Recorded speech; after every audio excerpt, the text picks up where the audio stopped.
got this guy here. He's number 46 in case you guys wonder who he is.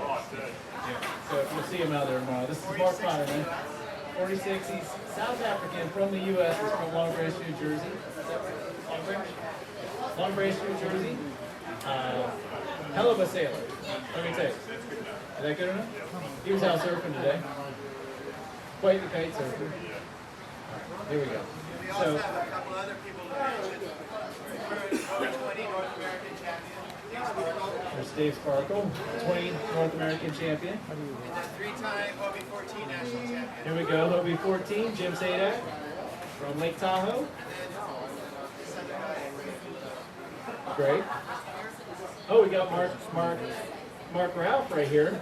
Last year's North American Hobie 14 champion. I was second.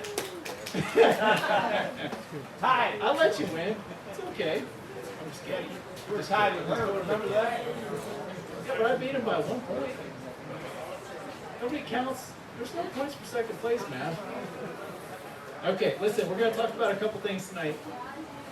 Most importantly, we wanted to do just a small little talk about kind of getting out through the surf, coming into the surf, as well as we're going to talk about just a sequence of how some of these events go. It can be a little nerve-wracking for some people to go out and jump into, a group of 45 boats. I know that a lot of times you guys are sailing with maybe 10 or 15 boats. There's a lot of different things that go on. This is a professionally run race. Matt Balance is a professional PRO.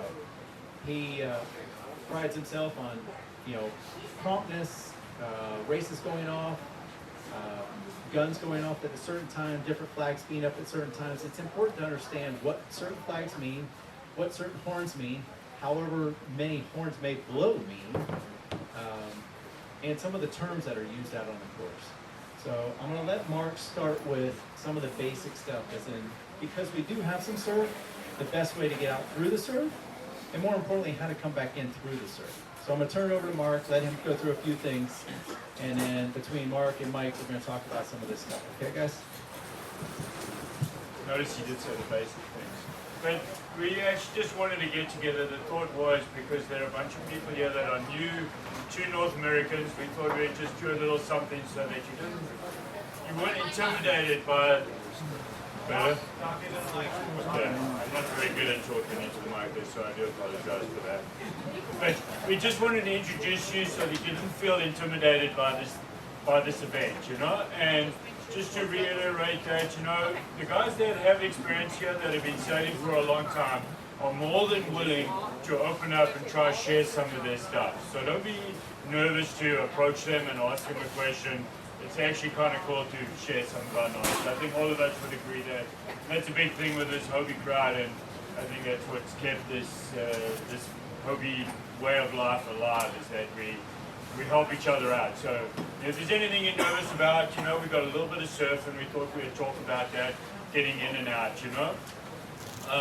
and somebody approached me earlier today asking about that. So, and obviously getting in and out the surf, it depends what direction when you go. That makes a big difference. The most difficult is probably when the wind's straight onshore, okay?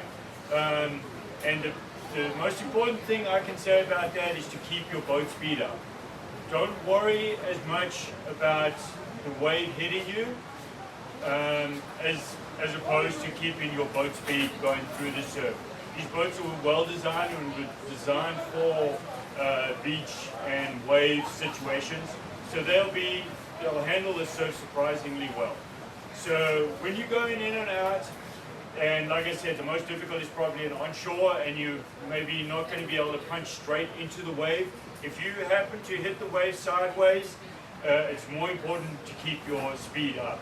Okay. Earlier today we had, I guess that would be a westerly breeze, which is a side shore. That makes it a lot easier. So, what do we do with this thing? Makes it a lot easier. Okay. And I just wanted to go through real quick. Just actually going through, and then we'll go through a procedure on how to set yourself up and start off the beach, which is super important too. But so let's say this is the beach line. The most difficult is virtually impossible to get off the beach if the wind is straight onshore, okay? Because you're going to go out at a major angle.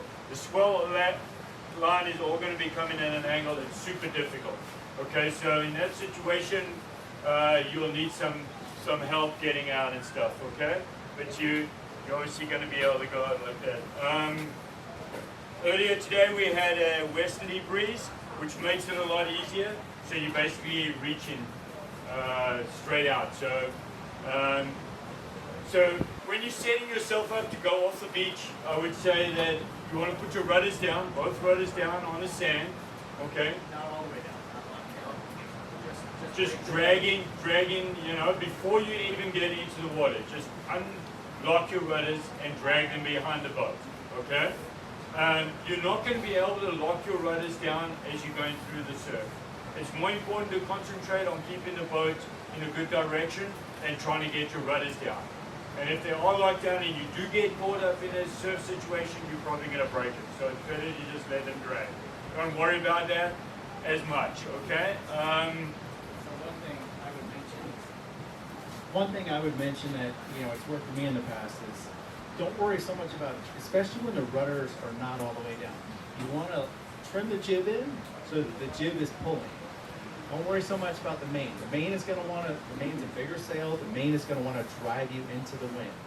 So keep the jib in, you can keep the main a little looser, because as you're going through the surf, the jib will actually pull the bows over and not so much strain on the rudders. The more you shoot the main in, the more you're going to have weather helm or pulling away from you on the rudders. So when you go up through the waves, the jib's going to want to pull the bows across and just kind of follow through with it.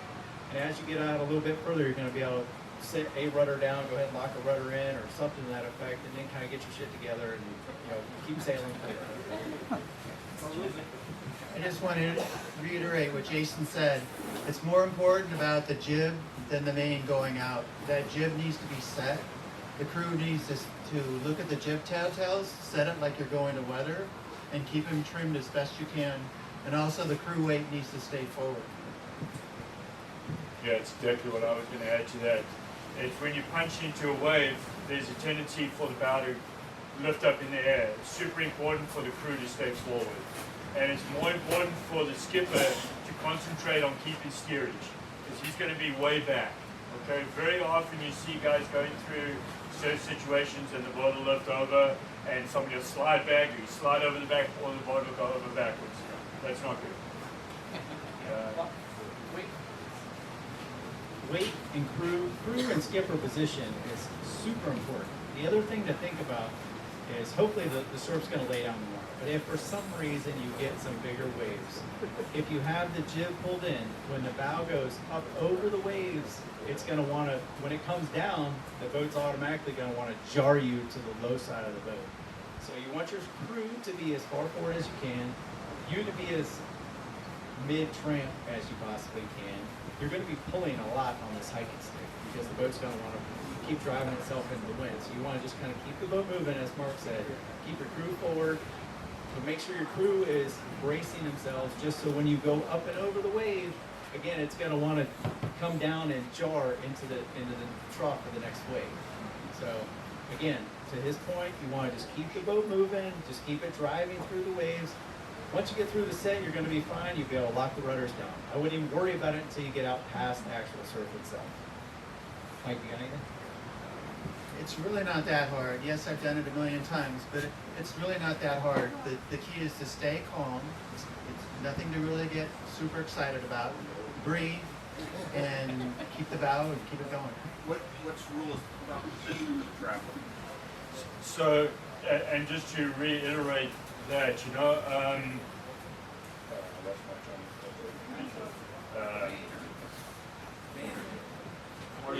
So, rule of thumb for where to set the main traveler when you're coming off the beach there, because like you said, you don't want to get too much main in and drive the boat up into the wind. So I would put very little main pressure on it at all. Probably it obviously depends whether if the wind's coming from the side, you can leave it all the way out and just sheet it in. So the key is to set yourself up on the beach, okay? You know, you'll have set waves coming through. So you'll have like a period of like bigger waves, and then you'll have like a lull where there's less swell. So you want to time it going through. Don't just go at it.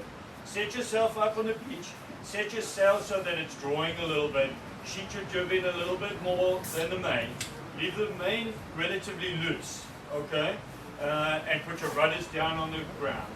I find for me, I like to get behind the boat and get to the leeward hull, and I usually grab the back of the lip and back crossbar so that I can grab that hull. And when you go, just go, because you don't want to, as you start pushing, you don't want your boat to start going downwind or to leeward off that way. You want to keep it going straight into the surf as much as possible. And then have your crew jump on if it's coming from the west, from the starboard side, kind of midships, and as soon as the crew can get on, I mean, I usually sail with my daughter, and I'm focusing on getting her on the boat first. Even if it means like pushing into the water, having her get on, and then go, you know? I mean, if they can help you push a little bit, that's good, you know, but if you've got enough wind, you should be able to drive through that. The other point I wanted to make is, so if you're going out, you talked about going up over the wave, okay? So the one situation here you've got to watch out for kind of falling off like that, and if you do fall off, you want to kind of bring it up into the straight out again, pointing straight into the surf if you can, you know? If the wind's allowing you to that. If it's not, you want to keep your direction and keep your boat speed, more importantly, you know? So the skipper wants to keep steering there all the time, but there's going to be situations where you're going out and the wave's going to break like right on you, or it breaks right in front of you. Like Mike was saying, don't panic. The boat's designed to take that. Just keep your speed and punch through it, and make sure that you hold on. The crew grab something, you know, something solid, and just hold on so that you don't get washed off the boat. Tomorrow it's not going to be that gnarly. Yeah. We're talking about the worst situation. Yes, John? Mark, two things. So you're describing a perfect scenario, let's say you punch through. So let's talk about when things go wrong. So you go out, let's first talk about you get turned sideways, and you're no longer bowed in the waves. You're sideways. So tell us about, I think what you want to do is just keep going and go back right to shore, correct? Sorry. Okay, that should never happen. I mean, no,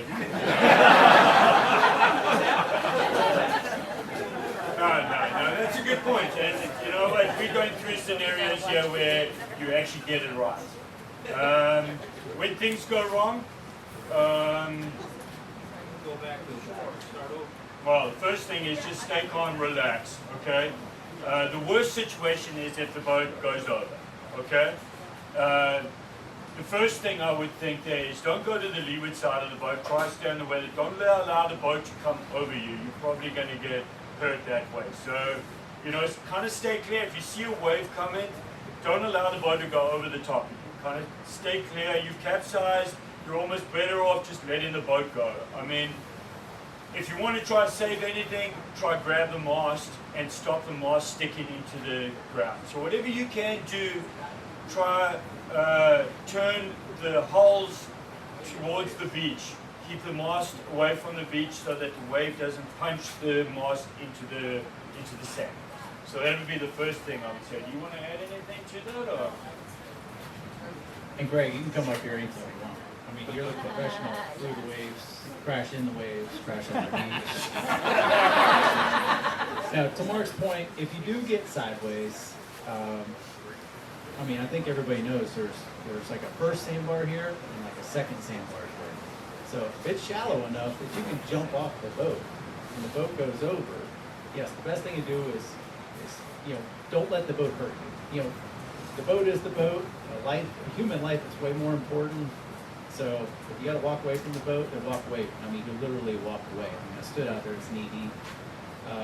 But if you can get the end of the mast to try to save the boat, what's happening? What he means by that is if you get sideways, then the waves are going to push down on the mast, and if the waves pushing against the mast, it can't bend the mast. So to prevent damage, you want to try to go down, get the end of the mast, and pull the boat either so that the waves are hitting the front of the mast or hitting the front of the boat, and somehow just walk it back, or there'll be people on the beach. That's the other most important thing is if you're nervous and you're getting ready to take off the beach, don't hesitate to get somebody. I mean, there's a lot of experienced people here, a lot of people that are willing to help. Like, hey, I need a hand. I just want to get off the beach. We'll help you walk the boat out, get your crew on the boat, and we'll tell you, like, all right, you ready? Okay, go ahead and sheet the jib in a little bit. We're going to get you on the boat, and we're going to shove you off, and you're going to get going in the right direction. You're going to get on through there, and we'll see you guys out on the race course. Okay? So please do not hesitate to ask. This is Greg Thomas. So if anybody doesn't know, Greg Thomas is a hell of a sailor. He is with Hobie Cat Company. So he works for Hobie Cat. He represents a lot of stuff. He helps us out, with Hobie Cat North America. He's sailing here this weekend, and let me let him talk to you about a few things.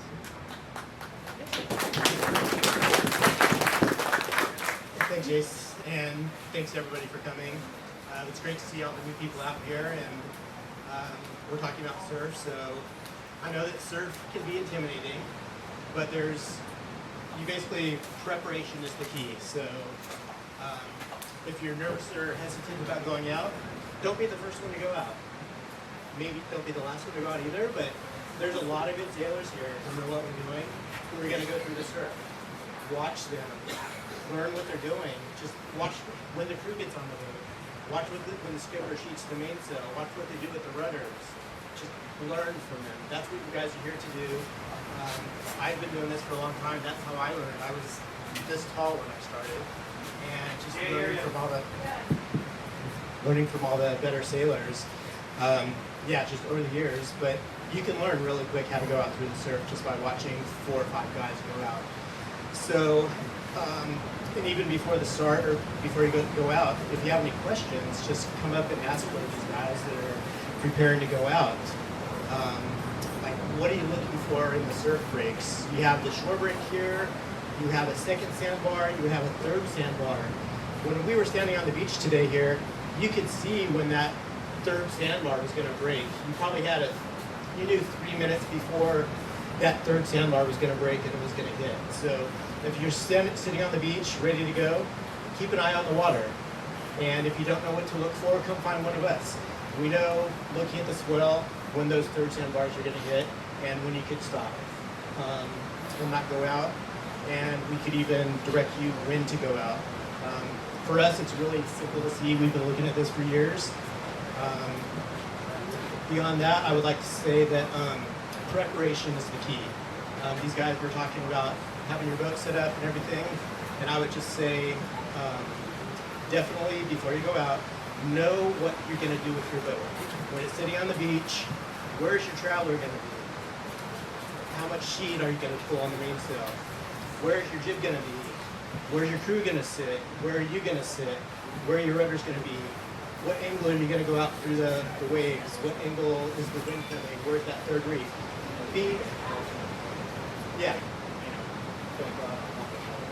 Right.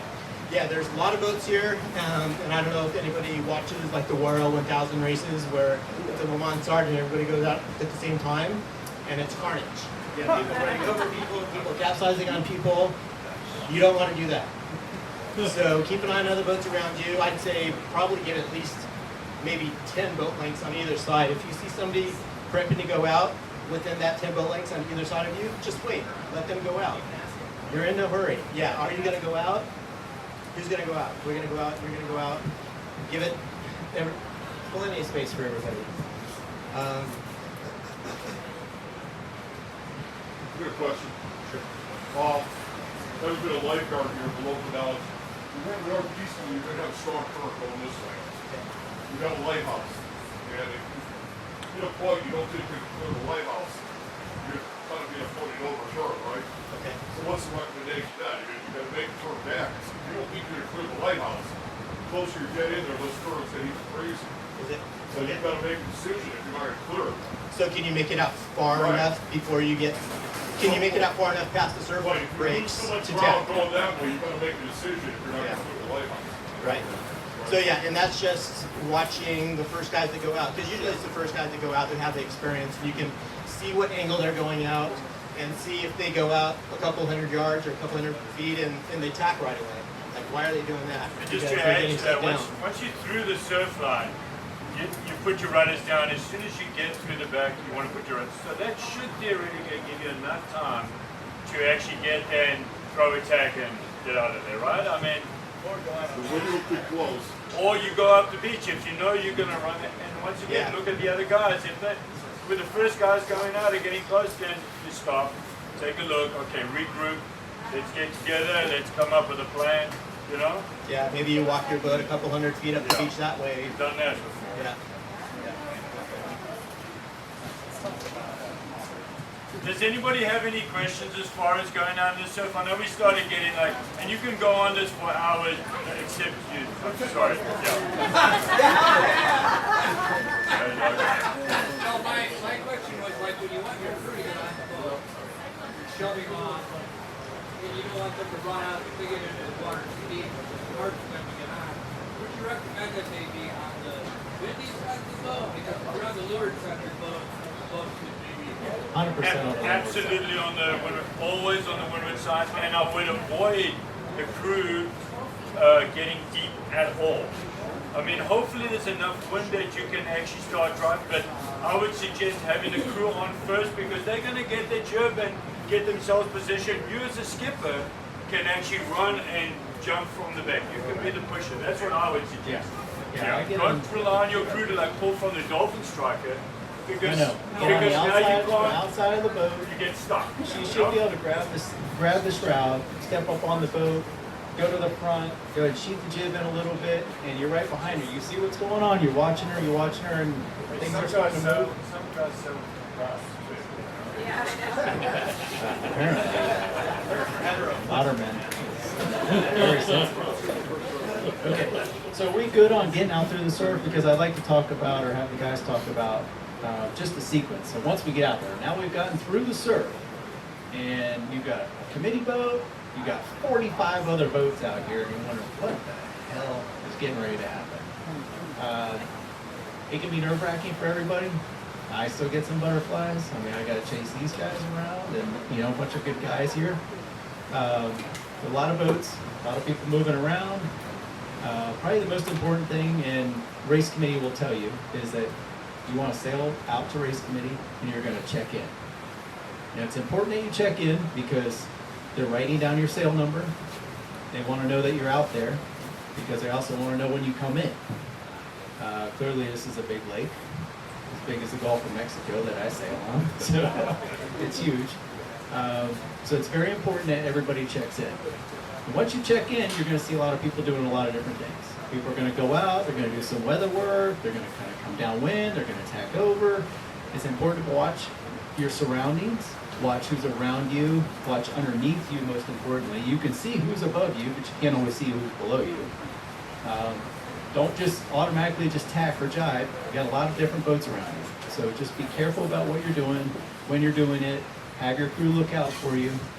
I'm gonna let the guys talk about maybe a starting sequence and some of the things that they do and some of the other things that they see. Just real quick, I mean, I'll leave all the technical stuff to these guys because I'm not that smart. So what I would suggest is when you guys going up there, there's going to be, like Jason was saying, there's a lot of people moving around, okay? So go and check it out. Like, it's always nice to go behind the committee boat because you can see the guys and check in, hey, sail number, I got 2 numbers so that I can remember, but so check in, tell them your number, and just let them know that you're there. It's always kind of a good connection to know that you're now like part of this group, right? So before you actually get started, we'll go through like a starting sequence, just real quick, I'll let somebody else do that. But setting up before flags and stuff start happening, try and get a visual idea of where everything's laid out. Okay, take a look around. First, try to find where the mark is. It's directly upwind from the starting pit. Okay, the wind may shift a little bit, but look straight up and try to find that mark.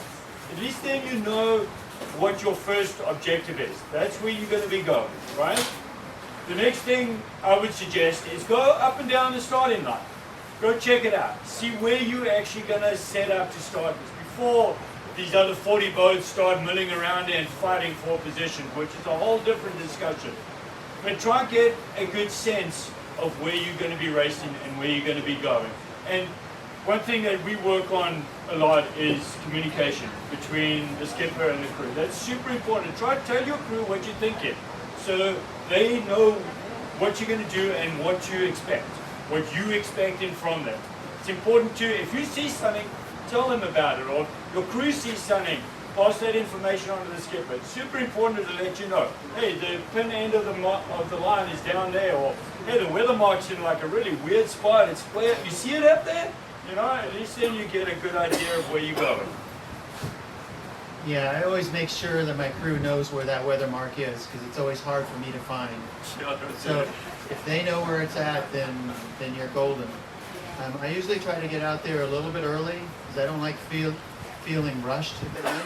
You just get out there, get comfortable, get checked in. And when you check in, make sure you have eye contact with the person writing your number down, so they make sure you're there. So once you get out there, he's probably going to do what, a 5-minute start? So you're going to be milling around, and normally, is he going to do a like a prep, prep like? Is Matt here? Probably not. Probably not.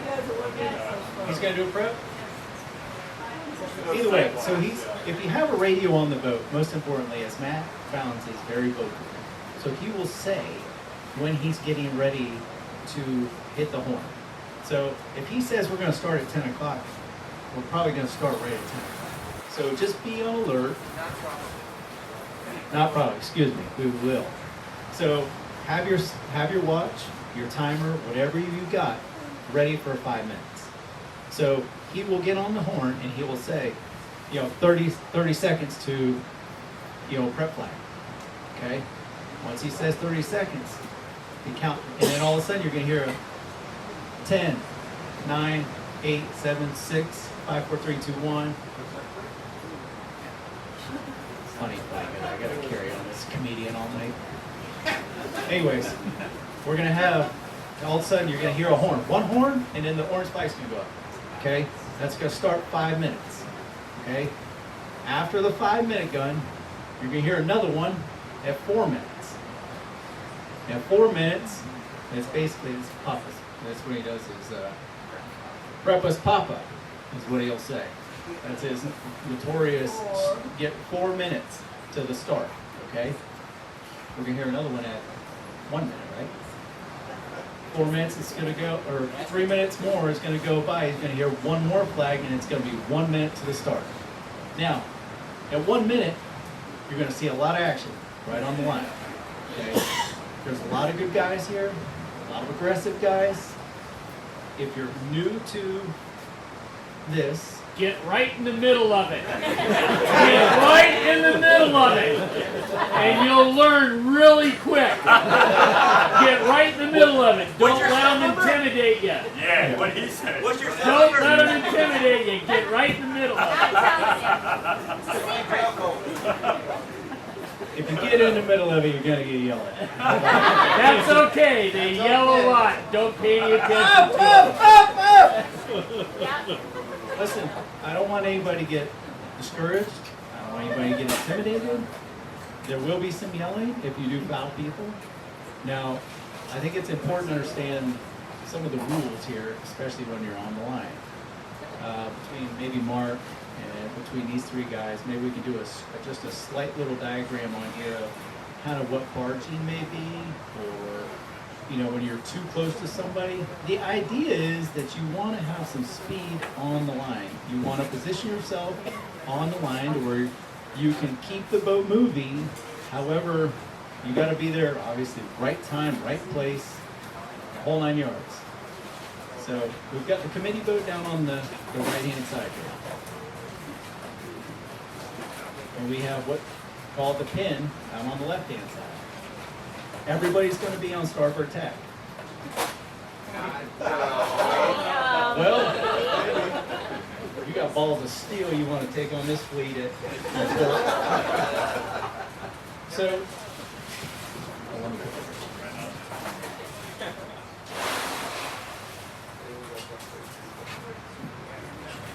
A lot of guys, depending on wind direction, so if this is the weather, wind direction's going to be this way. Matt Valens is pretty damn good at squaring up the line. Squaring up the line means it's square to the wind direction, called this triangle here.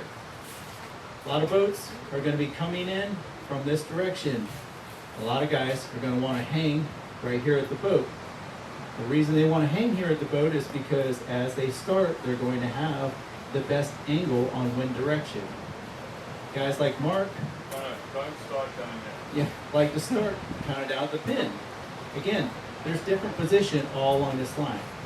The most important thing that I'd like to point out is if you have a boat, say like Mark down here, if you try to come in between him and this mark within the last few seconds of a start sequence, you can push him up or you can hit the mark. Now, if you are above mark here and your sail's here, he can make you go up. Now, if you can't go up, then you have fouled him. And you will owe him a turn. He may yell protest, whatever your sail number is. Once he yells protest, then you have to clear the line, clear everybody on the line, and do a full 360. That's Hey, just to back up one sec there, okay, before we get into the whole rule and where you want it. Basically, what I want to say is you've got to decide where you want to start on this line, okay? It gets pretty aggressive generally. It'll get pretty aggressive at the committee boat because guys, whatever side is favored, are going to want to go to one particular side of the course. So it tends to get pretty aggressive at the committee boat. The guy that's prime position right next to the committee boat. The next spot is the pin end. Prime position is the other end. So you're going to decide whether you want to actually fight with those guys and whether you prepare to fight with them or whether you want to find a nice easy spot. Okay, that's up to you entirely. And basically the rule of thumb with any kind of racing is to get clear air. If you got clear air, you're going fast and you're clear, ideally you don't want to mess with anybody. You want to sail your own race as fast as you can. That's going to be the most successful result that you're going to get. So that's your objective here, is to try to steer clear of all that messing, yelling and getting into people's hair and fighting with people.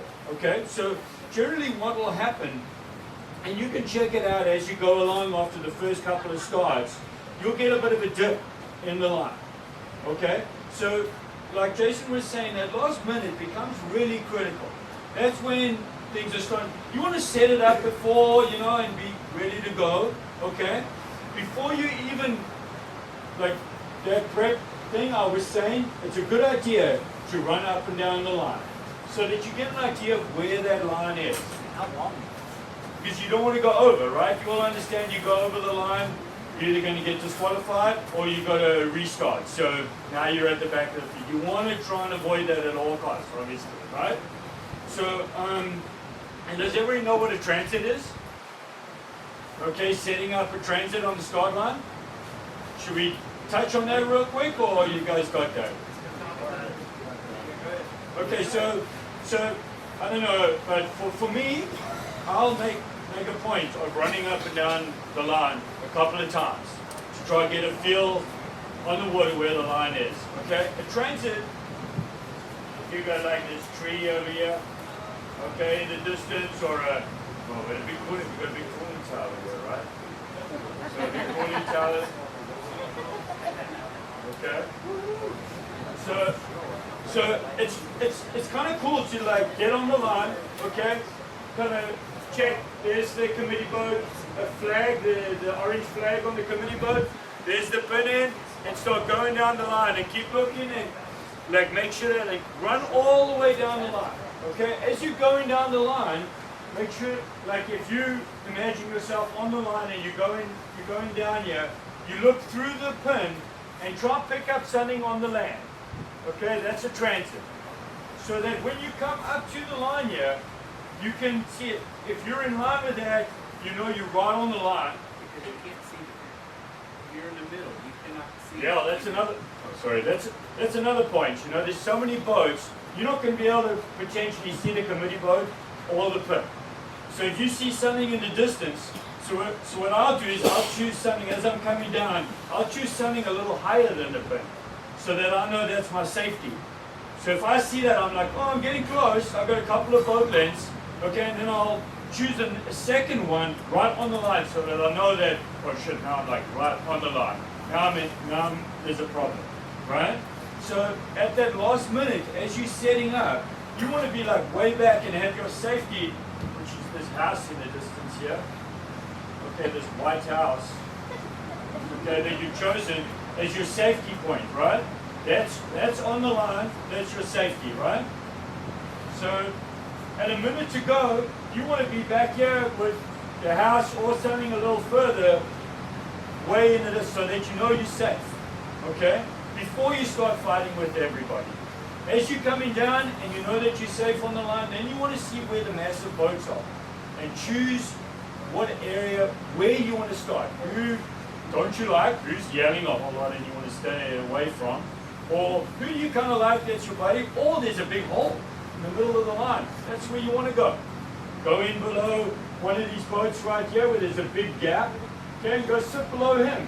So that when you get close to like 15 seconds or whatever, you can kind of bear off a little bit into this big hole and poof, you're gone.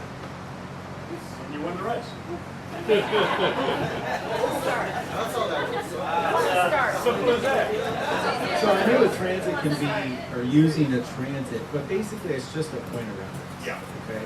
So again, it's hard to explain it without seeing it right now, but you have 45 sails between two points.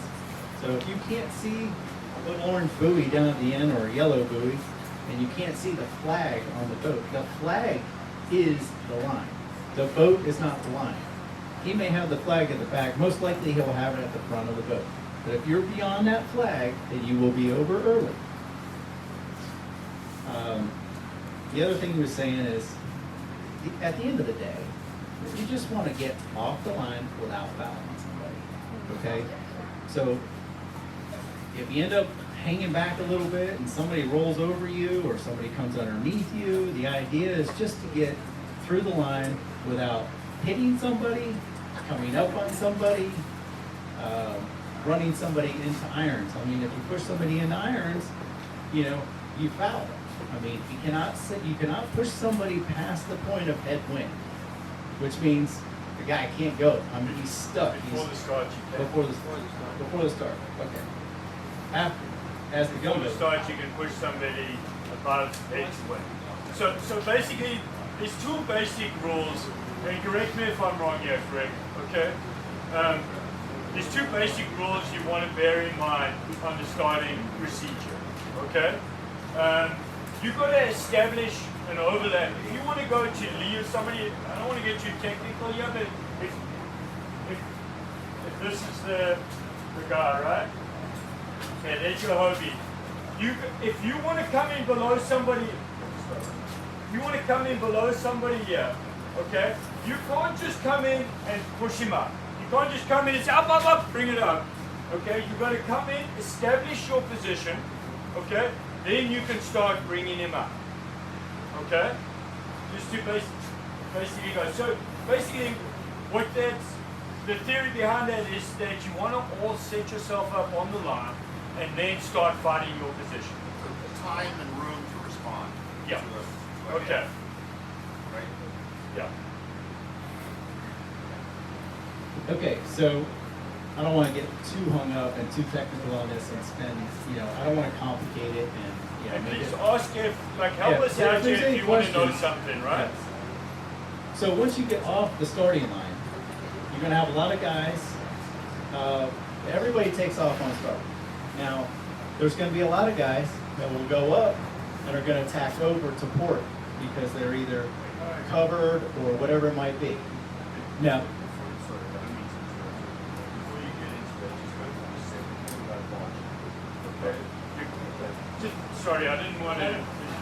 But just to cover that second point, okay? The other thing you do not want to do, okay, is if you get intimidated on the start line, is come down here and start running down the line, okay?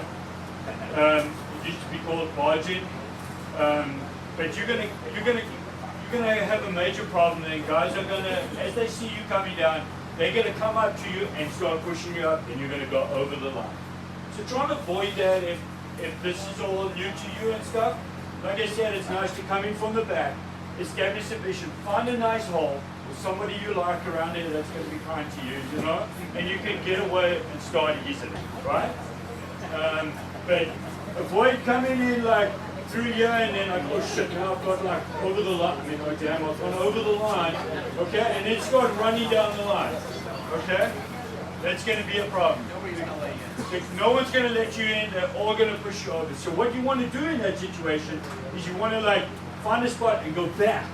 Okay, try to get back over the line and then establish yourself a position again. Basically, the thought process is here, think ahead. Like when that last 30 seconds, 15 seconds, it gets intense. You know, unless you want it, and that's the other point. Okay, don't hold back. Come and race. Yeah. Don't be like, oh shit, I want to go. Come in there and let's go race. But try and do it in a way that you're going to get clear and you're not going to affect you. That's basically what the rules are trying to tell you. Try and get away clear and get away fair and let's go race nicely. Don't mess everybody up. You know what I mean? And that's going to happen. It will happen. But basically that's what the rules are trying to encourage us to do. Let's all get away fair and let's all go race. You know? Sorry. I may turn it over to Greg and Mike. So once we all get off the starting, it's important to understand where you're at on the course, where the other boats are at on the course. Again, as I was starting to say before Mark stepped in. Rudely interrupted. It's okay. I'm getting used to this. But I may turn it over to these guys and let them know, or let them talk to you about how to handle certain situations. I mean, at the end of the day, right or wrong, you're to avoid a collision. Okay? Nobody wants to wreck boats, and we're not here to crash boats just because you might be right and somebody might be wrong. Okay? I may let Mike talk about that. So once we get off, that's what I was telling you, is that everybody's going to go off on starboard. Some people are going to tack over to port. Now, you think they see you.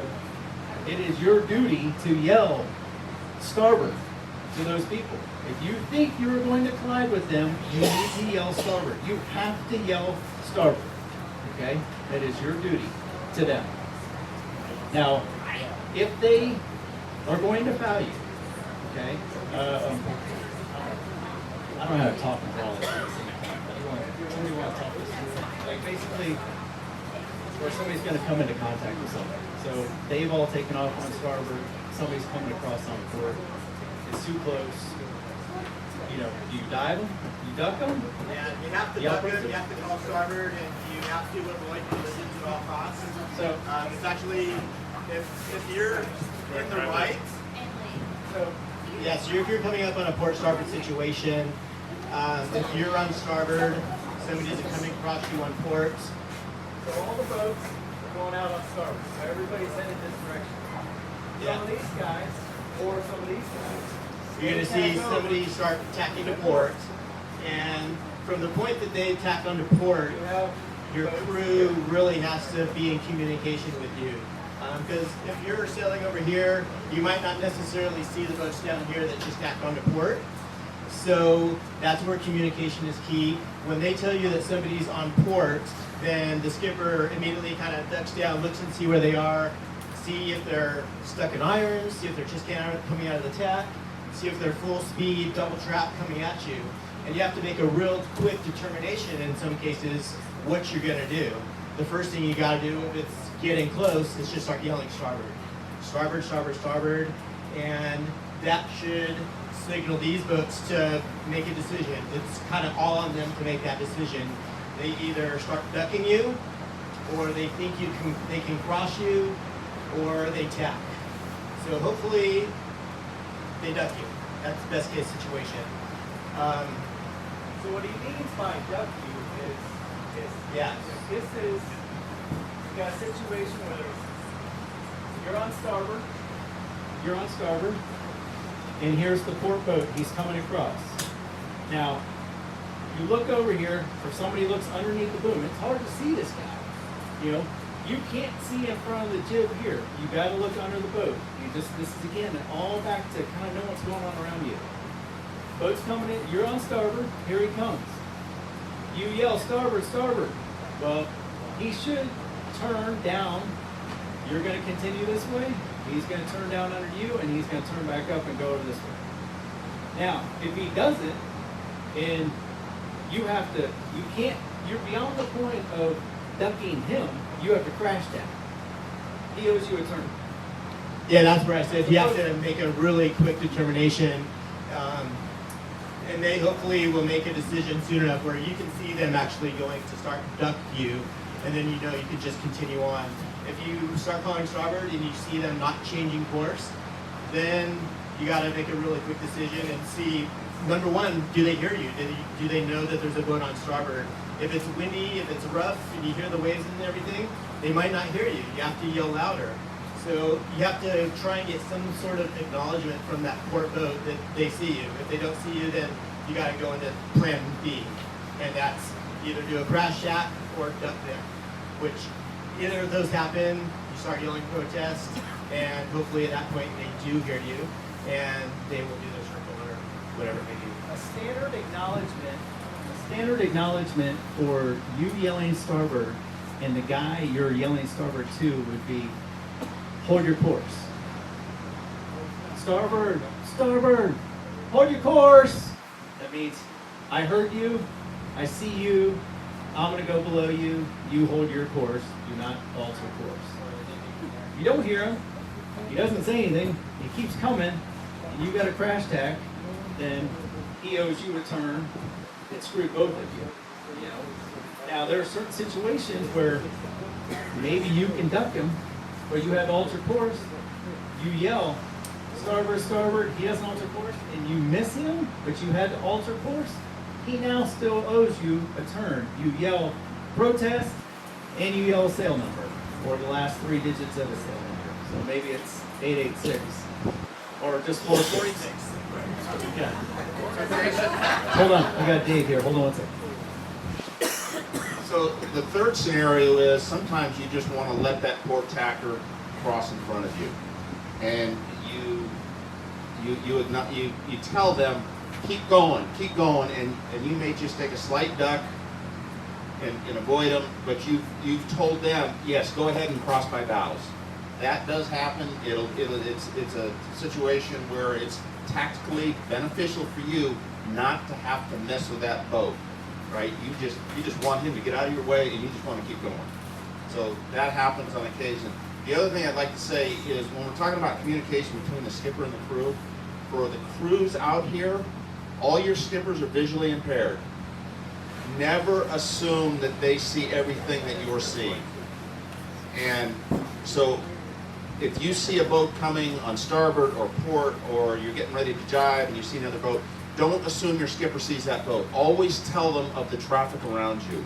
And the skipper, what you should do is acknowledge that. Yep, got it, thank you. Just that type of thing. But again, I'll emphasize it one more time. Never assume your skipper sees other boats. Yeah, absolutely. And whether you're on port tack, starboard tack, going upwind, going downwind, I want my crew to tell me every boat that's within probably 15 or 20 boat lengths of me. If we're going upwind, somebody's coming downwind, I'm not looking for guys coming downwind. I'm looking usually, hopefully behind me for guys coming upwind and see what they're doing. And I might not even be paying attention to guys coming downwind that may have rounded the mark before us or something like that. So no matter what tack you're on, cruise, that was a great point. Just let your skipper know if there's a boat anywhere within any close vicinity.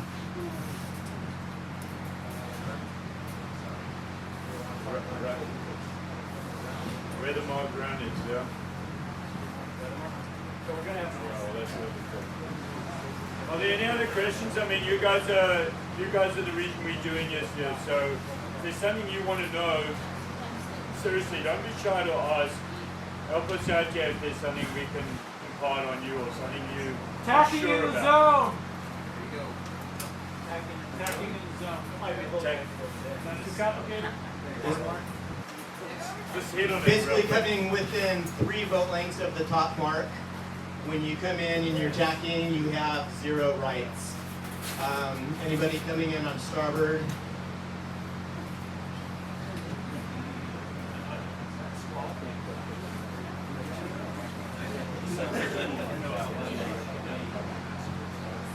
so this is basically almost another port starboard situation. You have boats coming in.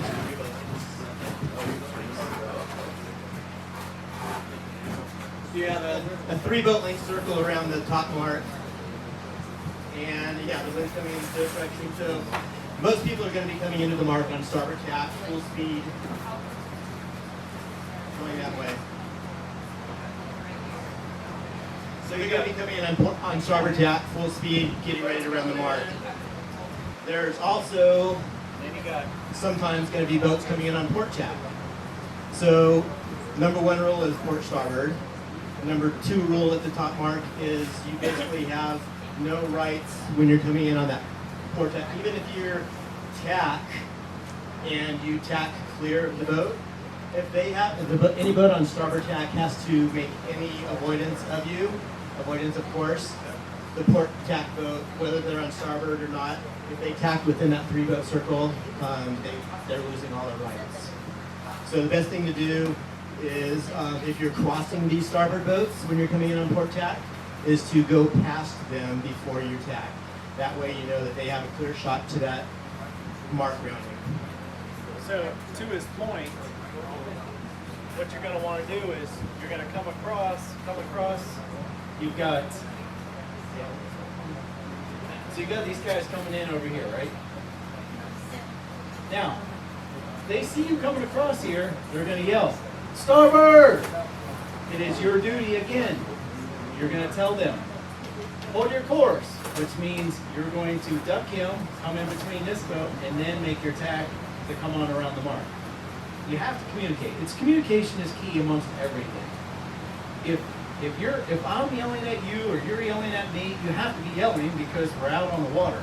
You might be 50 yards from me, but I'm yelling at the top of my lungs, "Starboard." Now, if you come across, I'll tell you, hold your course. I'll go behind you and then tack or miss the next boat. You may even have to come down and miss 2 or 3 boats to come on around. But it's important that you avoid all collision, obviously, but also communicate with everybody else on the water. As you come around, there is going to be an offset mark, right? So there's going to be a small offset mark. I'm not sure, does Cram do the offset mark often? Okay, so everybody's used to that? Yeah, the only thing they said there will be an offset mark the first time you're rounding, the second time you're rounding, if there ever is a change of course. So if the wind shifts dramatic enough where they have to pick up the original top mark, A mark, and move it somewhere else, there will not be an offset mark when they move it. If both boats are, if the top windward boat's coming downwind and goes around the offset mark and goes to port, and you're coming up on port, who has right of way? Any guesses, anybody? I already know that. Leeward boat always has right away, right? Yeah, if you're on same tack, leeward boat has right away. So the further downwind boat has right away. Now, you go around the offset mark.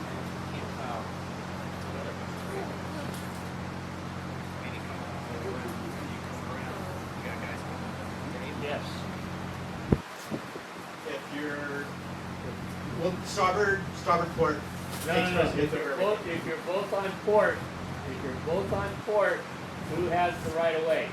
The downwind boat or the upwind boat? Close off boat. Leeward boat. Close our boat. Yeah. Leeward boat. Close off boat. So, I know this is getting a little bit technical, but since we're playing with A-Mark here, this can be a shit show. Again, you're going to have guys coming in on starboard. You're going to have guys coming in on port. Now, they call this the suicide tack for no reason.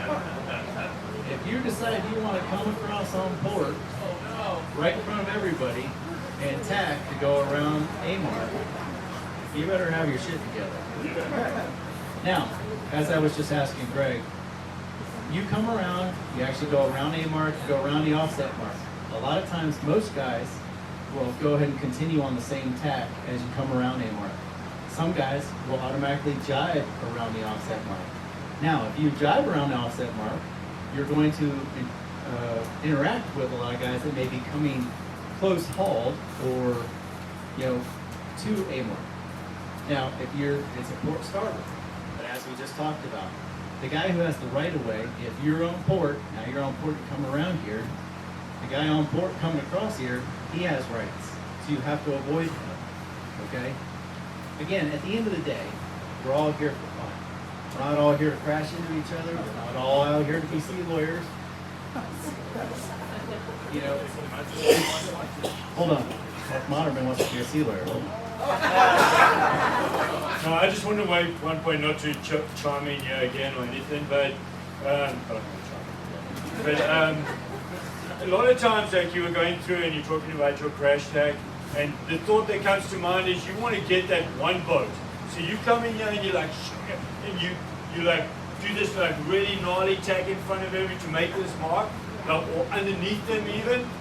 9 out of 10 times, you're gonna get, these guys are gonna roll you, you're not gonna make a mark, you're gonna lose 15 boats at least. As opposed to just docking these guys, coming, getting clear.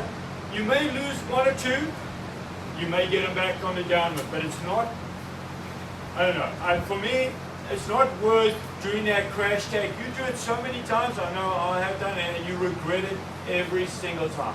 So I would suggest if you come in and there's a whole lot of boats, pick your lane, speak to your crew, find us, we can make it past that guy, come and get clear and do a nice tack, come around the mark. So that one guy that you thought you were going to beat, he may go past you, but you're still in the mix.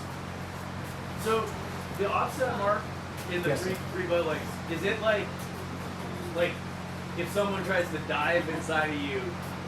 Right, the whole idea behind the offset mark is so that the boat's coming to weather around this mark, it kind of clears a mark so that you can start your downwind leg. That's the whole idea behind this. So you're trying to get away from the close hauled boats that are all trying to come to a mark from any different direction, port or starboard, are coming around here, and it creates some separation between a mark and your downwind leg. So suppose 2 boats round a mark, and one is clear ahead, like, no overlap, nothing.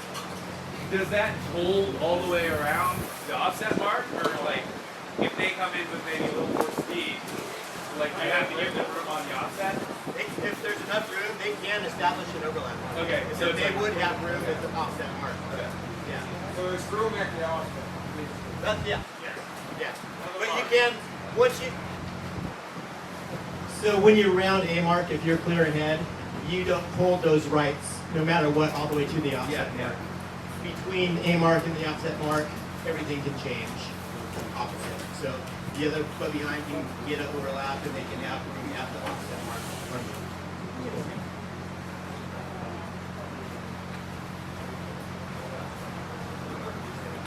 Yeah, we'll go ahead and wrap it up, guys. I know it's Beach getting late. landing. Come in the surf. Coming in. Coming in the surf. All right, so I personally, from my experience, so Double trap right up the beach. Step off. so coming in can actually be more dangerous than going out. And the reason it can become more dangerous is because as you come into a wave, the front end of the boat will dive down a little bit, and the actual back end of the boat will raise up. When the back end of the boat raises up, you have no runners in the water. That's what's scary. You go to steer, you're trying to guide your way on down, and nothing actually happens. So probably the best way is, I guess it depends on the wind direction. You do want to keep some speed. You also want to make sure that, I don't think we have to worry about it too much here, but where we're from, you have people swimming in the surf and they're all over the place, and you're like, look out, look out, look out, look out, we're coming in. That's a problem here. Is it really? Yeah. September? 6 weeks ago it was. So, personally, what I like to do is at least have the crew near you. I try to get toward the back of the boat to try to get the boat to settle in. And as you come down the wave, sails are out or whatever it might be, and you come on down. A lot of us try to preserve bottoms of boats and things like that, but if you're down the boat, just send it on to the damn beach. Don't try to save this or that. If you try to turn it up, you're going to get sideways to the waves. You're going to do more damage getting sideways to the waves. The waves are going to smash the side of the boat. The whole boat rattles and everything else. Go ahead, John. Yeah, when you're coming in here, we're going to have, Bridget's going to be on beach, I'll be on beach, we're going to love a bullhorn. Obviously, a day like today, we don't have a lot of swimmers. Towards the end of the week, Thursday, Friday, it's going to be 80 degrees. You're going to see people on the beach swimming. So we will try to get them out of the water, out of the way in front of the pen here with the bullhorn. But, stupid is always stupid. There'll always be a moron that doesn't listen and doesn't understand, and he'll stay out there. So, you guys on the boats got to be mindful of that, and you don't want to come in hot. So you just got to be mindful of that, being swimmers, and we will try to do the best we can to get people out. Be mindful. Just to clarify that surf thing, so you have a couple of choices coming in, right? If there are any waves, you can either catch a wave and ride it in, and once you're doing that, keep your weight back. When you do take off on the wave, come back on the boat immediately, have your crew come back so that you don't punch your nose in, okay? The key is to keep your steerage, okay? Don't allow the wave to take it. The boats handle really well, actually. Keep a little bit of power on so that you can drive down the wave. Keep the boat going, okay? And don't allow the boat to go sideways. If it does, it's going to be bam, bam, bam. That's all right. Just let it go and then straighten it up again. Is this a situation like going out with one rudder up or going down? You leave them down until you hit the beach. Keep your steerage as much as possible for as long as you can. A lot of us want to save our rudders, so we'll snap them so that they don't wear, but at the end of the day, if it becomes a sketchy situation, don't worry about it. They're designed to kick up, so keep your rudders down as long as you can. Keep your steerage. Okay, the other point I wanted to make with that, you have two choices. You can either ride down that wave, or you can choose to come down on the back of a wave. Okay? And if you are sitting on the back of the wave, slow the boat down. Don't run over it again, because you've got a lot of water then, and you can just ride on the back of that wave all the way onto the beach. Okay, if you start like going, a lot of times you'll be like, go over the front of that. Well, it's not really worth it. If you're at that point, just stick in the back. If you lose your windage and the next wave comes, well, maybe you can catch that one, okay? The most difficult thing coming to the beach is if it's straight offshore, because then you're going to be coming in at an angle. And once again, you want to keep your speed. Don't, if you get a big wave and you know you're going to catch it, then turn straight into the wind and go and let your sails flog, that's fine. But usually you're going to lose it. So even if the wave comes sideways, the boat will do a major rock and stuff, but it's designed to handle that. It will handle it. Just keep sailing. Keep the boat sailing. That's all I can add to that, right? Well, there you go. Now I'll tell you the real way how to do it. No, everything they said was perfect. Once you get onto the beach, two things you need to do. The crew needs to get off the boat. They need to go to the bow of the boat. The boat needs to point into the wind. Second thing is either the crew or the skipper, they need to let the downhaul off. After you've done that, then you can settle down, either take your sails down, get the wheels, wheel them up. It's as easy as that. You don't just jump off the boat, because you're inevitably going to lose your foot and fall. So run the boat up onto the beach here, and if you do need to hold the boat because it's going to go back downward, have the crew grab the dolphin striker, or both jump over the front and just hold the dolphin striker here, and the downhaul, very good call on that, because that's going to take everything out, all the power out of the boat.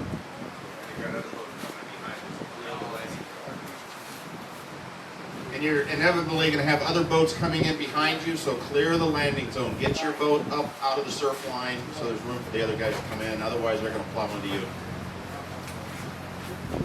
Maybe you said it, but the water depth going from the edge of the water in, how deep is it? Where does it drop off? So, I sailed Saturday here. So there's, and the locals can obviously probably speak more to this, but so right off the beach, there's a little trough that's about waist deep. 15, 20 feet beyond that trough is a sandbar that was about knee deep. So once you walk through the trough, you can actually just continue to walk the boat forward and you're going to be about knee deep water. So what I did was walked out, got past the first trough, told my crew go ahead and get on, got out past the second sandbar, went ahead and jumped on and sailed on through. There's like a second sandbar. Yeah, you guys were surfing around the other thing. It can change with what happens. It may be different than it was. He said that there was a second sandbar for us, but he said Dave was saying after today, this much surface we've had and the storm surge and a lot of the wave action, it may have changed. So I don't know what's out there now. I was not getting in that water. All right, well listen, does anybody have any questions? I hope this was helpful. I'm sorry, sir? Gate rounding. Gate rounding. Not the direction. We are You gonna want to do that today? Or? We are gonna do some more of this. Okay. Like, catch us if you have any questions, and like think about stuff that you want to add to this or stuff that you want to learn. And the thought was just to kind of give it a little introduction here, so that you guys can get comfortable with it. And as you go out and race and see what situations happening, you're gonna have situations come across that there's gonna be a bunch of questions that are gonna be generated once you start racing. So bear those in mind and then come to us, whether you want to write them out or mention to us, and we'll go over that stuff and hopefully we can help you out with that. Yeah, we got an hour in.